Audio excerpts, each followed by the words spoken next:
हमारे इतिहास में राणा सांगा का नाम स्वर्ण अक्षरों में लिखा जाता है। उनके युद्ध में 80 घाव लगने की गौरव गाथा बड़े सम्मान के साथ कही जाती है। 1527 में खानवा में महाराणा संग्राम सिंह और बाबर के बीच जबरदस्त युद्ध हुआ था। इतिहासकारों के अनुसार इस युद्ध में राणा सांगा को 80 घाव आए, लेकिन इसके बाद भी राणा सांगा ने युद्ध नहीं रोका। उन राणा सांगा को आज की राजनीति के लोग गद्दार कह रहे हैं, उन पर सवाल उठा रहे हैं।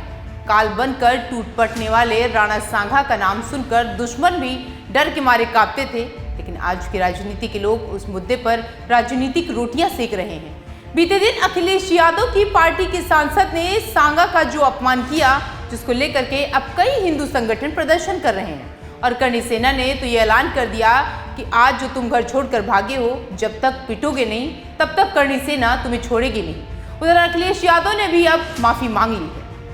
दरअसल बीते दिन सपा सांसद रामजीलाल सुमन ने राज्यसभा में कहा, भाजपा वालों का तकिया कलाम हो गया है कि मुसलमानों में बाबर का डीएनए है, फिर हिंदुओं में किसका डीएनए है? बाबर को कौन लाया?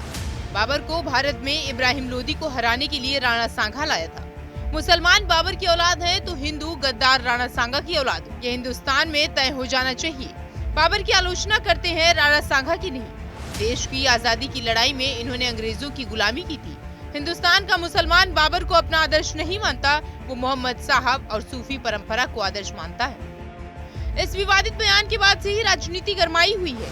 पहले करणी सेना ने उज्जैन में सपा सांसद रामजीलाल वर्मा और अखिलेश यादव का पुतला फूंका। उसके बाद यूपी के लिए सेना रवाना हो गई थी और इसी के साथ ये ऐलान कर दिया था कि जो रामजीलाल वर्मा के मुंह पर कालिक पोतेगा उसे 5 लाख का इनाम दिया जाएगा।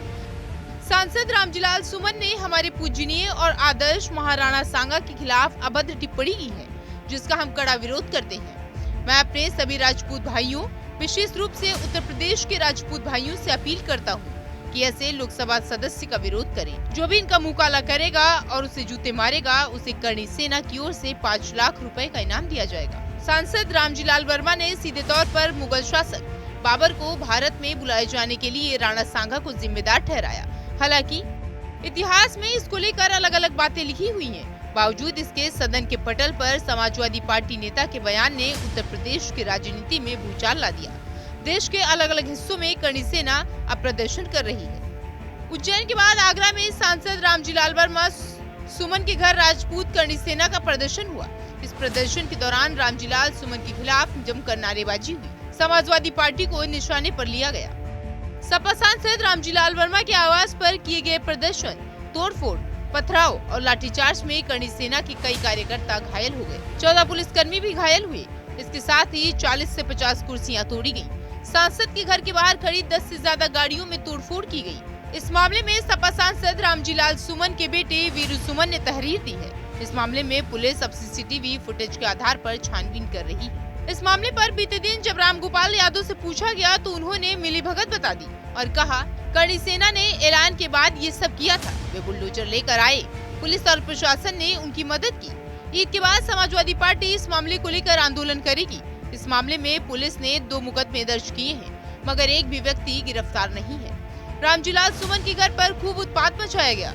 पुलिस करणी सेना के पदाधिकारियों और कार्यकर्ताओं को रोकने में नाकाम रही। इस सब के बाद अखिलेश यादव को माफी मांगनी पड़ी, क्योंकि अखिलेश यादव को पता है कि ये देश राणा सांगा जैसे योद्धाओं का अपमान नहीं सहेगा। अखिलेश यादव ने ट्वीट कर कहा, समाजवादी पार्टी सामाजिक न्याय और समता मूलक समाज की स्थापना में विश्वास करती है। हम कमजोर से कमजोर हर एक व्यक्ति को सम्मान दिलाना चाहते हैं। हमारा उद्देश्य किसी इतिहास पुरुष का अपमान करना नहीं हो सकता। समाजवादी पार्टी मेवाड़ के राजा राणा सांगा की वीरता और राष्ट्रभक्ति पर कोई सवाल नहीं करती। भाजपा ने इतिहास के कुछ विषयों को सदैव राजनीतिक लाभ उठाने के लिए देश को धार्मिक, जातिगत आधार पर विभाजित करने के लिए इस्तेमाल किया है। हमारे सांसद ने सिर्फ एक पक्षीय लिखे गए इतिहास और एक पक्षीय की गई व्याख्या का उदाहरण देने की कोशिश की। हमारा कोई भी प्रयास राजपूत समाज या किसी अन्य समाज का अपमान करना नहीं। आज के समय में बीते कल का मतलब इतिहास की घटनाओं की व्याख्या नहीं की जा सकती। राजकाज के निर्णय अपने समय की परिस्थितियों की मांग के हिसाब से दिए जाते हैं। इतिहास की घटनाओं के आधार पर आज की लोकतांत्रिक व्यवस्था नहीं चल सकती।